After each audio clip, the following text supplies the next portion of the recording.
Hi guys and welcome back to the channel. Today I've got the tank review for the brand new German Tier 8 Premium Medium tank, the Wind of Arrakis. Now if you do enjoy the video, please don't forget to leave a like and subscribe down below as it really does help out the channel. And yes, the Wind of Arrakis, it is the German Tier 8 Medium tank, the Mittlerer, off of PC, but with the Wind of Arrakis skin, which means our tank has slightly better armour because of the fact that the skin is actually the armour model for this tank, so it's slightly better turret armour and stuff like that.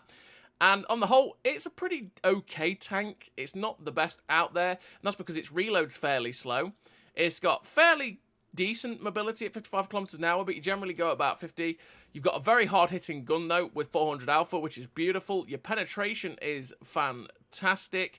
The one big drawback for this tank is the fact that it has the automatic siege mode, which is exceptionally clunky, and it feels really irritating to use sometimes, especially when you're on ridgelines, say on Prokhorovka or something like that, because it really limits your effectiveness in those situations, because you end up having this really annoying gun bobble, which can be really frustrating. And as it is part of the Dune Collaboration, it does have a special shield on it, by the way, and doesn't affect gameplay whatsoever, but it has a shield effect. So when you take a hit, and you're going to be seeing this now, when you take a hit, it will flash blue, as the shield does in Dune itself on the film. So you'll see it flash blue and it will look like it's deflected the shot or etc, etc. It happens whether you take a hit, whether you get penned or bounce. It just does it. And it looks really, really cool. I really do think they've done a very, very good job of that. I think it looks far better than the PC one does with it. And it's really cool for those that really love Dune. But yeah, on the whole, I think the tank itself it's okay. It's pretty expensive at 10,000 gold though, so that's something to bear in mind, that it is a little bit expensive, but you can get it for 15% cheaper if you wait for the community op to finish, which is Dune Adapt. As you can see, when we get 17.5 million points, you'll be able to get this tank for 15% off, which is, yeah, just something to bear in mind. If you're thinking, oh yeah, I might pick up that tank, just wait, you'll get 15% off, which is a bit cheaper. But it's still a fairly expensive tank, especially when something like the Kampfpanzer 07RH is actually in the Tank of the Month deal, I think it is, at the minute, for £8, which is fantastic, and it's a great little tank to pick up as well.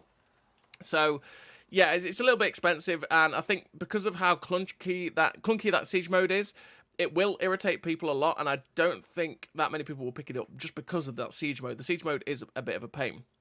So without further ado, let's get into the statistics of the Wind of Arrakis. So we've got a 900 horsepower engine with a 55 km/h top speed and a 20 km/h reverse speed.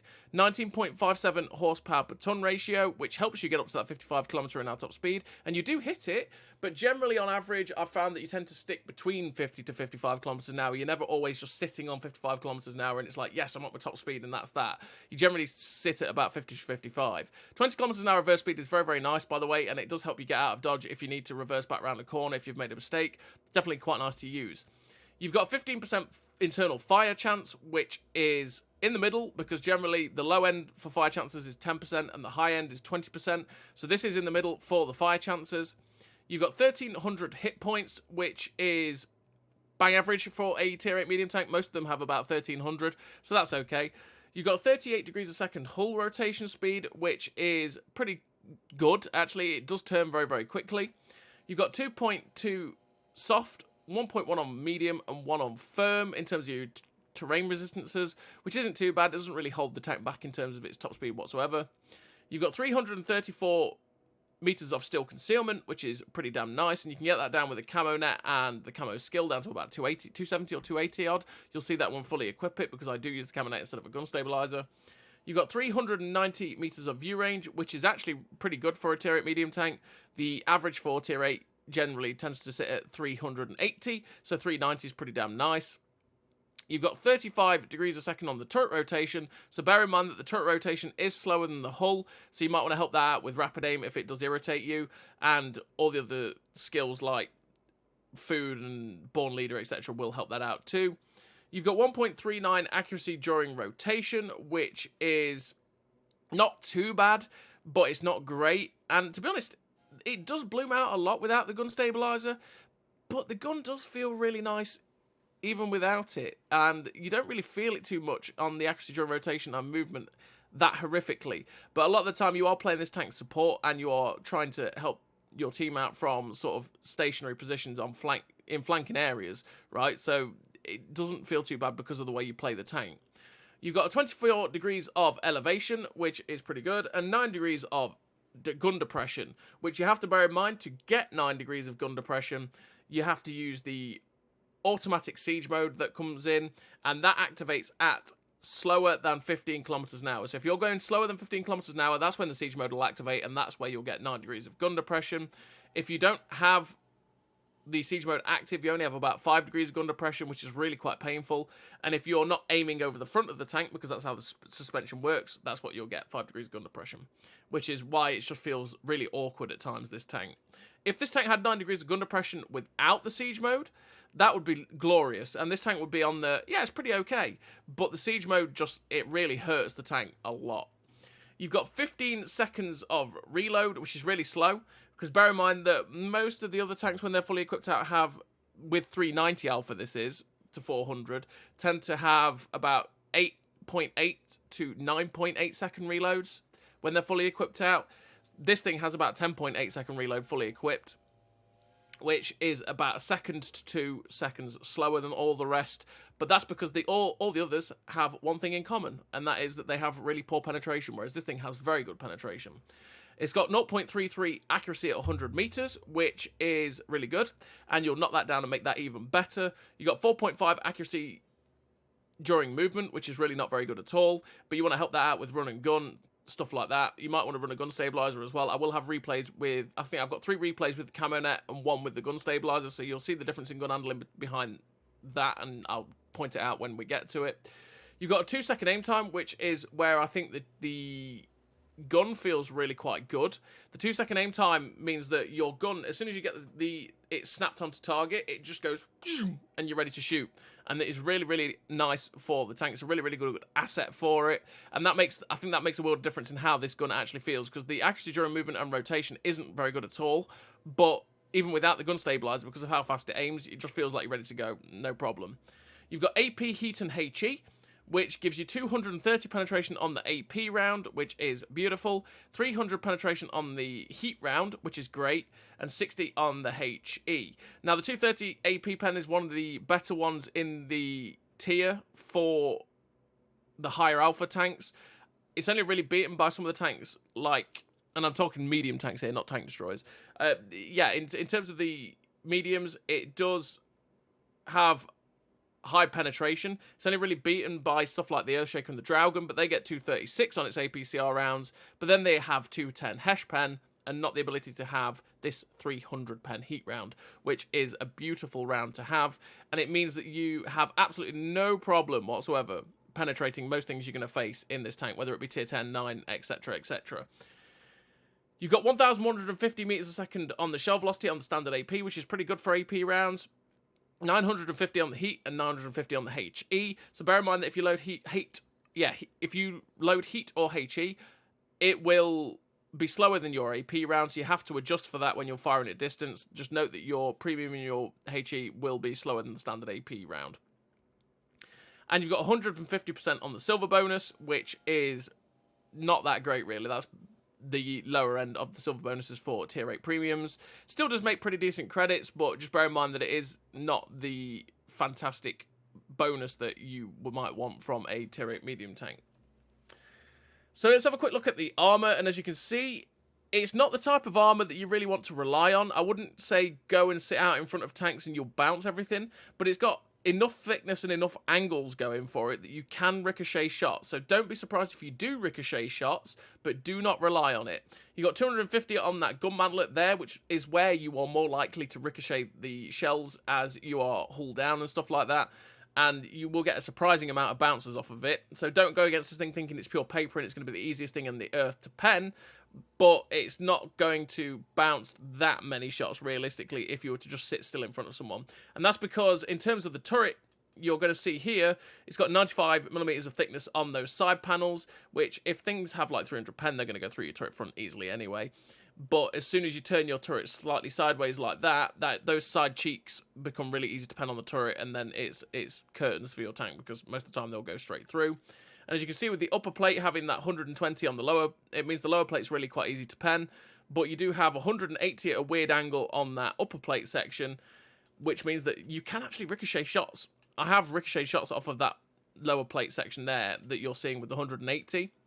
So you can actually ricochet the shots off of that, which is where I say that you've got to be careful with where you shoot the tank, but most of the time you're probably going to get penned. Okay, because that 70mm of upper plate armor is really, really steeply angled, but because of the way things can happen, if they're like slightly looking down at you like that, your upper plate's going to get Swiss cheesed.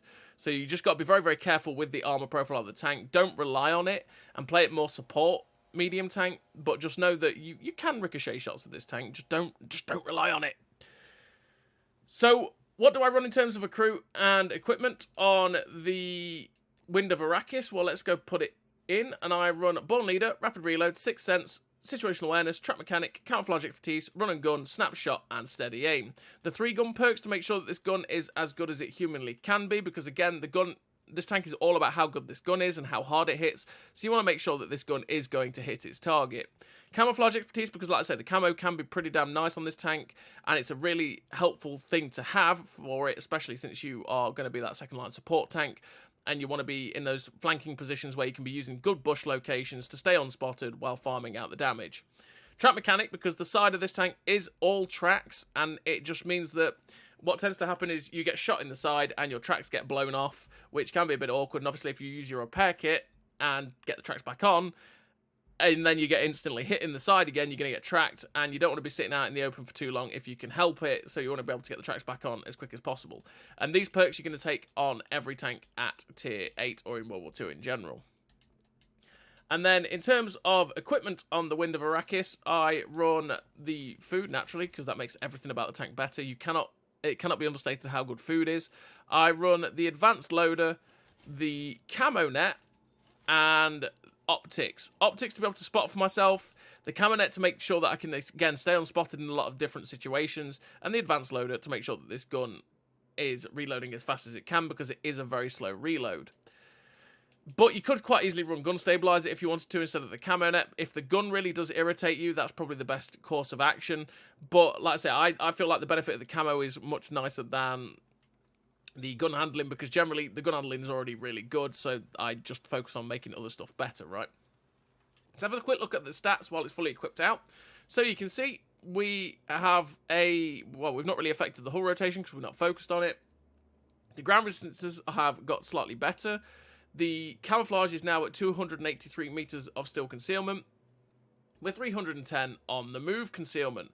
Now, if you wanted to, you could drop the Track Mechanic if you don't feel like you get tracked that often. You could drop Track Mechanic to run silent driving, so you could knock this down to be even closer to that number. It's up to you. You have 499 meters of view range, which mixed with your camo means you can get a lot of assistance and not get spotted yourself, which is beautiful. You got 38 degrees a second on the turret rotation speed now, which is actually the same as your tracks, which is great. You got 0.92 accuracy during rotation, which is a lot better than the 1.3 it was. You've got the 10.94 second reload, which with a food boost, again, you get knocked down to about, 10.5 seconds to 10.1 seconds, something like that. You've got 0.27 accuracy, which is fantastic. 3.24 accuracy during movement, which is better than the 4.5 it was, but it's still not great. And you've got aim time of 1.84 seconds, which is fantastic. Absolutely fantastic aim time that this thing has, honestly. Like I said, that's part of the reason, that there is part of the reason why this tank's gun feels so good even without gun stabilizer. And I'm going to actually equip the gun stabilizer quickly, just so that you can have a quick look at what the accuracy on the move and during rotation is now without, should I say with that piece of equipment. It's 0.74 with that piece of equipment on the rotation of the turret, and 2.59 during movement, which again is a whole one better. So you can see that it does make a massive difference in terms of those dispersions and that bloom that the gun is going to have, but it's completely down to you and how you want to play the tank. I just run that because I want to make the camo better, and that's just how I want to set it up. And yeah, we're going to have a quick look as well. 10.94 second reload with that setup. If we were to look at the Revelarice with 390, 9.33. The STG with 390 has 8.9 seconds, and that's probably a fairly similar playstyle if we're honest. You've got Type 59-2, which most people have just got for free. You've got 9.7 seconds reload, And then the T-34-3, which has pref but really bad penetration, is 9.77. So you're seeing that it's a whole second at least slower than most of the other tanks. So yeah, and like I say, it's something to bear in mind that this tank is only £8 at the minute as the tank of the week deal in the DLC section. You can't go wrong with that tank. That tank is definitely quite nice, and with it being so cheap at this moment in time, alongside the Wind of Arrakis being out, it's, yeah, I don't know. I just feel like you're probably better getting this Camp Panzer for £8.39 that you're seeing right there than spending the 10k gold it is for the Wind of Arrakis. Because, like I say, the siege mode mechanic is what is a little bit painful for this tank, and you'll see that in the replays. But yeah, that's the statistics and what I run in terms of it on the Wind of Arrakis. What I'm going to do now is send you into the replays where you can go watch it in action for yourself, see how it handles against tier 10s and stuff like that. And you'll be able to see it with the first replay that I'm going to show you, which is Gun Stabilizer, and then the other 3 replays are how I set up the tank with the camo net as well. So as always, everybody, I will see you in the replays. So here we are in the replays with the Wind of Arrakis, and this first game is on this map, which is Fisherman's Bay. And yeah, this first replay is showing the tank off with the gun stabilizer, so that you just see the difference between the gun handling with the gun stabilizer and without. I mean, you can see with the gun stabilizer, it does bloom out a hell of a lot, which means that obviously without it, it will bloom out even more. But it just never really truly feels that bad, if I'm honest. The gun always feels like it handles okay, even without the gun stabilizer, and it just means that you can try and focus on making something else better about this tank realistically. So we've come to this position here at E6 on Fisherman's Bay, because if people get spotted crossing into the town, you can get some free shots, which is always nice for something like this with the 400 Alpha, because you can really feel like you hurt them. So we try and get a shot at the E3, who gets spotted on the move, and unfortunately the shell just flies above them, which was really quite unlucky. I think it's because I aimed a little bit too high, and yeah, we didn't get the shot. Now looking for another shot into the C3, who does finally get spotted again. We go for the shot. It actually tracks and pens him, which is something that I don't think others with the 200 pen, say, of the Revelry, say, would have done. 230 pen is really, really nice for a tank like this, and those sorts of shots, it really does help. Unfortunately, we ricochet our next shot, though, off of his side as he keeps moving towards the town. We get spotted, which means we pull back, but we don't get detected. This is a key point. We do not get detected there while we're on that ridgeline by anything else. That E3 was the only thing that could have actually seen us. That means there must not be anything back along the J6K7 area, because I'm sure I would have been detected there in that position. So that gave me the confidence, essentially, to push forward into the more aggressive spot of F6 next to this building, because I felt like I wasn't actually going to get shot from anything that might have been camping, that does tend to camp at the position at J7. And that would counter me really, really hard. So I didn't feel like there was anything there, so that's why we've pulled forward. We're just waiting for the shot to finish off the light tank. I could shoot the artillery, but I feel like, you know what, we're going to get rid of the tier 10 light tank if we can, and that's exactly what we do. Good night, Mr. T100LT. Obviously, this isn't the best of matchups either, which is quite good to show. And yeah, we start to push out around the house. We get the shot snapped into the T-54E1's turret. Again, it just shows you that the gun's kind of always ready to go with this gun stabilizer, even if it is bloomed out quite a lot. We did pen that T-54E1, but we won't get detected, which makes me go, things are looking at me, but where from? You know what? We're going to push aggressively. We're going to push forward, try and get to the ridgeline in front of the T-54E1, and by doing that, we might actually spot anything that's camping back there, feed ourselves some assistance. You know, it pushes our assistance game up. We do have an MBTB on our right, which you've got to be very, very careful of. We're up to 1,502 assistance, which is nice. We try and get a heat round through the turret of the T-54E1, but unfortunately it doesn't go through. And at this point I'm thinking, this guy isn't getting shredded like I thought he would, but thankfully he doesn't get any more shots into us. The MBTB looks to have shot into us, but he starts to take a hit in the side of the turret. He's still looking to try and get a shot at us, or actually he shot at the light tank that's directly behind us in the cap, because we decided to move away. Just as we were trying to go around the corner to get away from the MBTB, we end up finding the Contracaro Mark II, which is the tier 9 Italian tank destroyer. I'm like, oh goodness me, I don't want to deal with that. But we are spotting the MBTB and the Type 59-2, who takes a few hits, and we've pushed ourselves up to 2.6k assistance, which is glorious, and we're at 1800 damage as well. And we're just being careful now because we lost a lot of hit points there in that push. Because that's the sort of push that you can push your spotting up. Because if anything's camping at the windmill at K2, you can get safe from it in this position that we're at here. But also, we can spot them out, and our team that was behind us could have shot them. You just saw the bobbly suspension there doing us in. The hydropneumatic suspension can be really, really awkward to use sometimes with this tank, and you just saw it there where it just decided to bobble. And therefore, because we were looking, and you might be going, why was it bobbling? It's because it's linked to the suspension. And because when we were trying to get the shot there into that Italian tank destroyer, we were looking slightly more over our tracks as opposed to over the direct front of the tank, which meant the suspension adjusted itself slightly. And that's what causes the bobble. And that's where the pain is with the siege mode, because it is linked to the suspension, which means that any sort of terrain movement, any sort of movement where you don't look over the front of your tanks, it's fully linked to the front of your tank, the siege mode. It means that your suspension might adjust itself, which causes the bobble, and it's really, really frustrating. So we've managed to flank ourselves into a position where we're kind of safe from the guys on our right, but we can get a shot into the Wind of Arrakis in front of us, which we get RBRT'd in, but pull immediately back. So we're not getting shot at by the IS-7 or anything that might be linked back there. Also, the Wind of Arrakis turned around to try and get a shot at us, and we were like, no, sir. We slow down to a point where our siege mode will activate, and that's the one thing you're going to have to adjust for as well, is waiting so that your siege mode is ready to go. And that is making sure that you're very, very careful on how fast you're moving so that you can get the gun depression to be able to shoot things. We go for the RBRT on the move into the Wind of Arrakis over there, which, again, is something that the gun stabilizer will be a little bit nicer to use for, is for those on-the-move shots, because obviously you're more likely to hit those on-the-move shots with a gun stabilizer than you are without. And we're just looking for the shot into two of the last enemy tanks alive, which is the IS-7 that we were shooting at earlier that we bounced off his back end, and an unknown TD that we haven't seen. We know where they are. They're probably in the dip at A2. So what we're going to do is we're going to take a wide berth, because look where most of my team are going. They're going along the 1 line. So naturally, those two tanks are probably going to be looking their way. So if I can get up behind them over here at A3, that means they won't be looking at me and I can get some free shots in. The IS-7 gets shut down by the E4, just looking for the gun depression to finish off the SMV-CC-67. We get it, and we shut that guy down. We probably should have turned to our front a little bit there to be able to actually get the gun depression, but there we go. We finished the game with 2.7k damage, 2.6k assist, the second class, 1600 base XP. There's, again, a fairly average game there for the Wind of Arrakis, and it was quite nice to have it in a tier 10 lobby.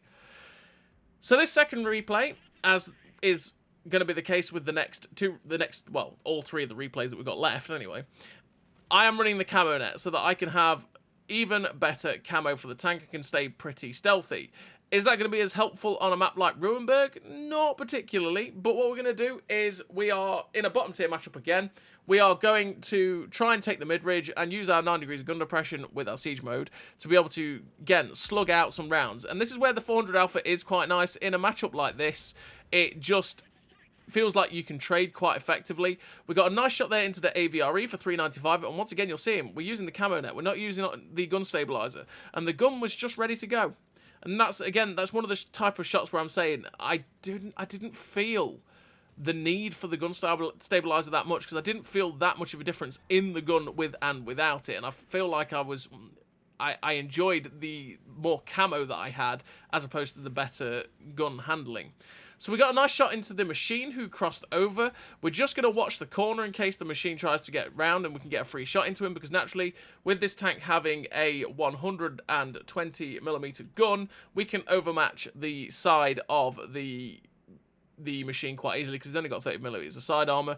So it's a waiting game at the minute, waiting for him to make the mistake to drive out sideways on. But he actually attacks our heavy tank in a position that I didn't expect him to, and we get a nice RBRT in there. We are detected, and it's like, what's looking at me? Oh, goodness gracious me, it's that AVRE. Okay, I don't want that. We get shot by a medium tank. I think it was a Leopard on our right, and we actually managed to shut down the machine there who started to pull forward. But I realise, oh goodness, this is not a good place to be. They've killed the heavy tank that was with me, and there's quite a lot of their team spotted. So what we're going to have to do is run. Run for my life. Run for your life. And that is what we are doing. And you can see I'm making sure that when I'm driving, I'm trying to keep these buildings in between me and those tanks so that they aren't getting free shots at me as I run away.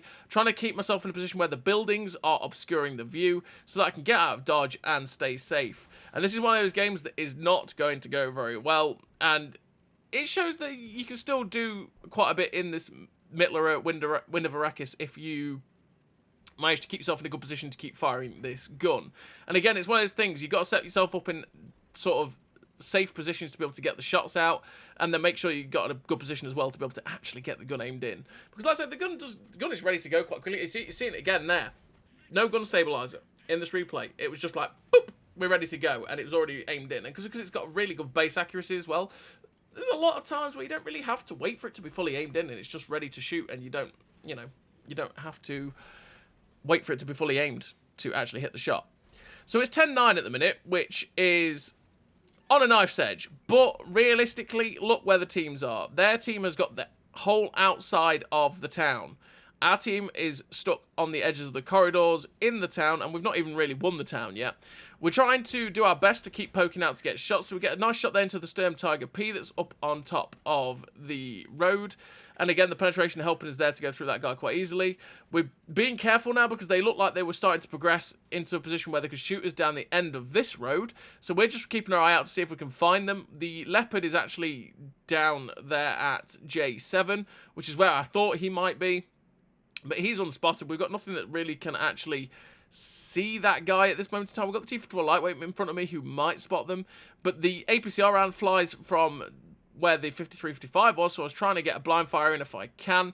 And I thought that he might be on that side of the 53-55, but I actually think he might actually be on the other side of the 53-55. So we just pop another blind shot. As we do that, we get spotted, which makes me think that either it's the Leopard that's pulled into a better position, and he can stay unspotted there, and he can see me if I fire, or it was the Ragnarok that caught a glance at us. We do get a nice shot snapped into the Leopard 1 though, which damages them out. We're up to 2.3k damage with 1400 assistance.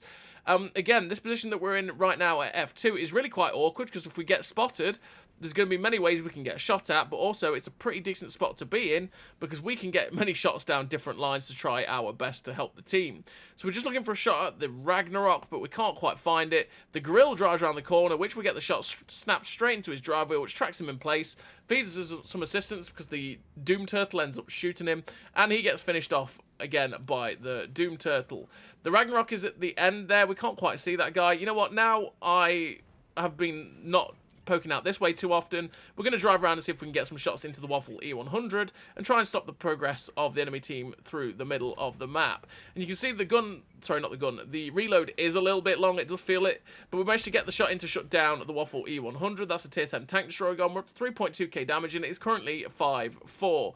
Now, part of me wants to go up behind this AVRE and try and shut him down, but where the Sturm Tiger P is means that I can't really do that because he's just going to kill me. There's now a 1390 that's full health on my left, which is really awkward. We get a shot snapped into him, and once again, you're seeing the gun without the gun stabilizer. It's fine. The suspension there getting us into a bit of trouble with that little crater here that you can just see on my right. It meant that our actual gun depression just kept bobbling and we couldn't quite get the shot into the Sturm Tiger P. We do get a nice shot into the 1390 though as he's coming after us, and well, that's our death. And unfortunately, we couldn't quite do any more in that game with the Wind of Arrakis in a bottom tier matchup on Ruinberg, but we did get a pretty decent total for a bottom tier matchup. We finished with 4k damage, 2k assist. The Levish Sliders for killing 2 tanks 2 tiers higher. The second class, 1181 base XP, which is not too bad on a loss realistically. But again, it showed that we got stuck in a position where it wasn't very good for us. We had to get out. And because we had the 55 kilometers an hour top speed, we actually were able to use our mobility to get out of dodge, and then we could put ourselves in a position to use the alpha of the gun. And again, it's what you want to be. You don't really want to be truly on the front lines. You don't want to truly be where people are going to be seeing you and going to be shooting at you. You want it to be on that second line support where you're using your good camo, using your good gun handling, and then just keep hitting out with the 400 alpha, because that's what this tank is about pretty much. It's that flanking support medium with the big alpha. So we're on to the third replay, and this third replay we are on this map, which is Vineyards, and we've got a friend on the enemy team. We want to kill it. It's Randy. Randy's on the enemy team. I just loaded into this battle and was like, hey, that's a Randy Duck. And we are going to have a head-to-head match here on Vineyards. He's also in the Wind of Arrakis, naturally, because he'll be testing out the tank and playing it so he can get a video out for you. And what we're going to do on Vineyards, we are going to move to the position at A5 from our spawn, because realistically, the other flank is not that nice for us, because if you try and take the position at K4 from our spawn, it tends to mean that you get farmed from all over. But we are pushing A5 because we can get shots at people that are at their TD hill, like seeing from the 705 and the KV4, and you can also fight hull down over here on these little ridge lines. You can get support shots across things that cross the middle, and our penetration there is another thing that is great for us, because we got a shot into that 705 lower plate, or should I say drive wheel, which tracked and penned it, which is something, again, that something like the Revelarice, the King Dragon, even the Guardian STG, unless it's firing premium rounds, would struggle to pen with 212 to 200 pen, because that is a bit of a struggle. But with our 300? No, we'd fire in the standard AP rounds. With our 230 penetration, we can pen that quite easily and track it as well. So we got another nice shot into the 705 there. We're up to 800 damage, bang on. That's kind of satisfying. And we are trying to progress this fight. So we're going to actually poke up on top of this ridgeline. We took the more aggressive way, which was a bit silly, really. We should have gone up where the 277 went. But we get ourselves into position. This is where camo is important again. Aiming, and we slap the shot into the 705 and shut him down. Again, that's where the camo is beautiful, because if we didn't have a camo net there, he probably would have spotted us. But because we did have it, we stayed unspotted and we managed to shut down that tier 9 Soviet heavy tank. Just looking for the cupola shot on the 268 version 4. Thankfully, he misses us there, and we don't take a hit, which is glorious, but we bounced off his cupola. So we're trying to aim for it again, and unfortunately it ricochets again, so we load the 300 pen heat rounds, because that should be able to go through if we manage to hit it. Bear in mind that if you load the heat rounds, that again, your shell velocity is slower on these heat rounds, so you have to readjust for the velocity at range. We're just keeping our eye on this 268 version 4 to see if we can get a shot into his side, if we can, but he's now being attacked by a Kampfpanzer and is distracted. So you know what, while he's distracted, let's get this IS-7 out. Let's help this light tank with the IS-7 and start putting shots into the back of this tier 10 Soviet heavy tank. He's distracted by the turtle, so that means we're getting a free farm at the minute, but both the EBR and the turtle come straight towards us, which means he's just going to turn around and look our way, which is kind of awkward. So he puts a big shot into us for nearly 500, but he's also got a tank behind him now, and we get the tracking shot, which tracks and pens the IS-7. And once again, the standard penetration of 230 is fantastic for a tier 8 medium tank with this kind of alpha. That, again, helped us to pen and track the IS-7 there, where a fair few of the others wouldn't have been able to do it. That's what the trade-off is between this tank. This tank reloads about seconds to a second and a half slower than the other tanks with the similar alpha, but you just have that extra penetration to be able to deal with situations like you've just seen. So, at the minute, it's 8-5. The enemy team is winning 8-5. It's not good. We're up to 2.2k damage and 543 assistance. So what we want to do is get back to defend the cap if we can, because that's what seems to be happening. There was 2 or 3 medium tanks spotted at H3 that were in towards the Abbey, which means I'm expecting at least another 2 to 3 medium tanks, charging towards the cap. So we need to get back into a position where we can defend it, and if they try and cap, you know, obviously we can reset and dissuade anyone from trying it. So we're going to take up a position at these bushes over here, because that way we can try and spot people on the cross, we can get shots into them, and, you know, we can defend our base if we want to. So we can set ourselves up in the bush. There we go. We end up spotting Randy. We can't quite see a shot at him because he's below the ridgeline, but this is where camo helps again. Because we were in the bush and Randy wasn't, we actually managed to spot through it and he couldn't see us. We spot the Centauro at the back as well, which we shut down. We pull away from Randy so he can't get a shot at us. And we'd see that the IS-3 is actually in the middle of the map, same as the Ruthless. So we're going to see if we can get a shot into the Ruthless, which we can't. We're trying to see if we can get a shot into the IS-3, which we can. We've just got to be careful of Randy in case he tries to get a shot at us. He's going to struggle to do it, though, because we do have tank destroyers that could shut him down if he's not too careful. So we drop ourselves into the rocks on our right to get ourselves safe from him. And that way we're in a position to start farming stuff like the IS-3. Because I didn't want to attack Randy, because we knew there was another medium tank somewhere that was towards the Abbey or up at G1 or somewhere around that position, because it was spotted earlier on, which means that, yeah, he could farm us if we're not careful. And it's actually there, it's the Arachnid, which I just wanted to be careful of because I didn't want to get shut down at this point in time. I wanted to be able to help my base, or should I say their base, help our guys cap it by getting rid of the tanks that were in the middle of the open, and that's what we did with getting shots into the IS-3. Now we're attacking the Arachnid, because what we're assuming is Randy's run off to go defend the cap, because we are capping 20 seconds, and thus I wanted to catch the Arachnid out while he was possibly isolated, and you can see we didn't see Randy whatsoever, so we managed to shut down that Arachnid. I knew I could take 2 shots from him regardless, and we got rid of that tier 9 medium tank. Now we're on the hunt for Randy, and again, I assume he's trying to go back to defend the cap, so we're just hot footing it straight back towards the cap, but he doesn't get back there to reset, and we finished the game with a pretty decent total there in a bottom tier matchup.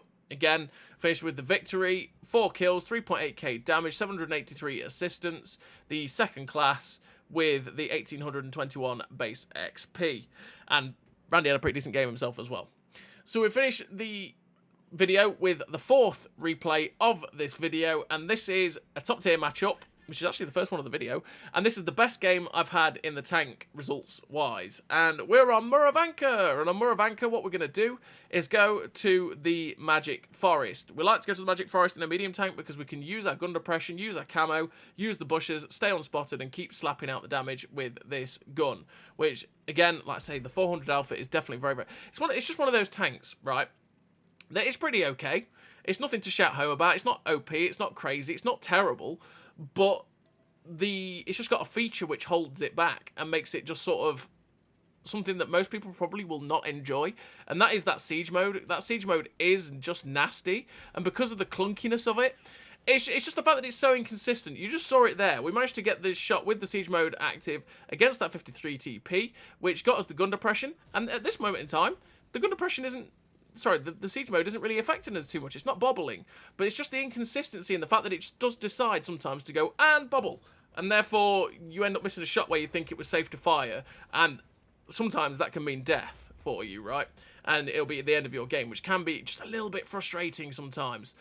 But we're in this position here where we can use the gun. We're staying safe, again, using our camo. We get a shot into the CS-44. We end up ricocheting the CS-44 off our turret. And that's the one thing with the Wind of Arrakis, is that if you are top tier, the armor, while not being fantastic, will bounce you more in a top tier matchup, which is glorious. I mean, you can use it. You can basically use the armor a little bit more in this type of matchup. The Progetto 54 comes after us. We get a nice shot into his tracks, which tracks him in place and puts a big slabber shot into him. You can see the siege mode was just going to be a little bit awkward. We're trying to get the gun. It bobbles, which means we hold our fire, and that meant we actually didn't quite get the kill on Progetto 54 there. If we were in a tank that didn't have siege mode and just had bog standard 9 degrees of gun depression, we'd have had the kill on the Progetto 54, but because we had to hold off and wait to see if we could get this gun to not bobble and then be aimed in, ready to shoot the Progetto 54, it meant that we ended up not quite getting the kill on that guy. So there's the CS-44 in the corner at B9. He's the last one alive on this flank, or, well, at least we assume he is. So what I'm going to try and do is get into the middle over here and try and shoot straight down the E line, because you can get shots that way. We try and get a shot snapped in towards the SP1C, but unfortunately we missed the shot. We've now got shots towards the Mauer Brecker, so we're just waiting for the reload. We can see his back end, which we put the shot in for 445. That's quite a nice roll. And because we start to get detected and looked at by artillery, we back up as fast as we can behind the ridge line so that we're not getting shot at. We can now see the SP1C, which we couldn't quite get a shot at. The T77 and the Mauerbrecher are in the middle. So again, we're going to try and maneuver ourselves into a position where we can possibly get a shot at these guys. I don't know what the T77 is currently hiding behind, but we can't quite see him. We go for the shot into the side of his turret, but it actually hits it at a strange angle and ricochets. We've now got shots into the side of the SP1C, because we're always watching the map to see where the next shot could be. And we're just going to see if we can get the shot in, but unfortunately, we end up waiting a little bit too long. He gets unspotted, and we miss.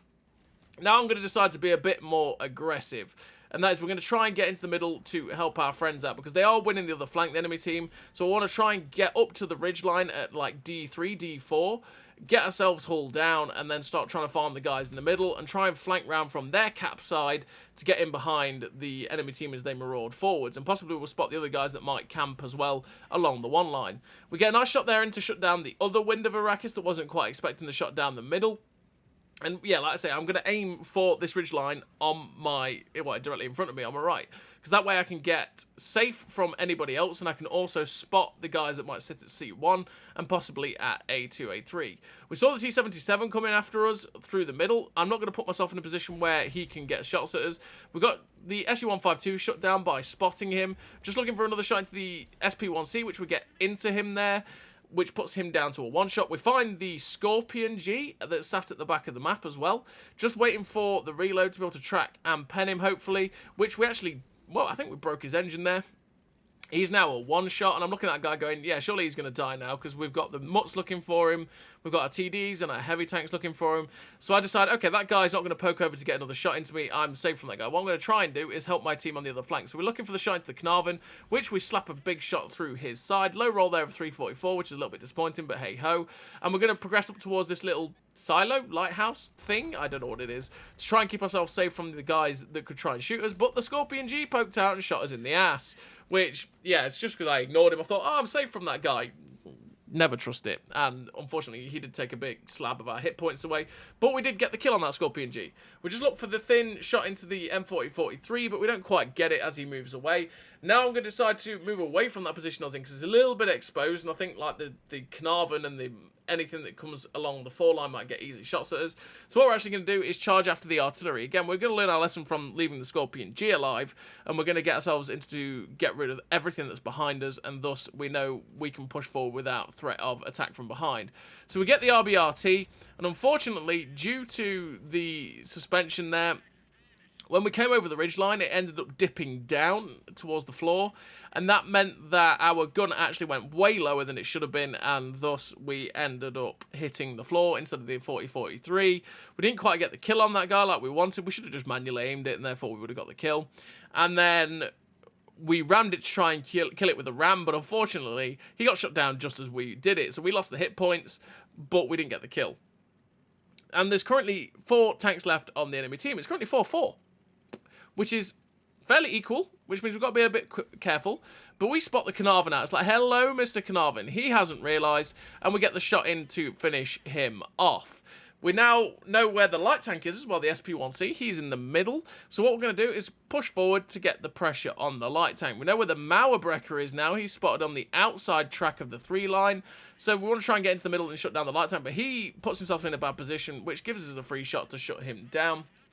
And that's the light tank gone.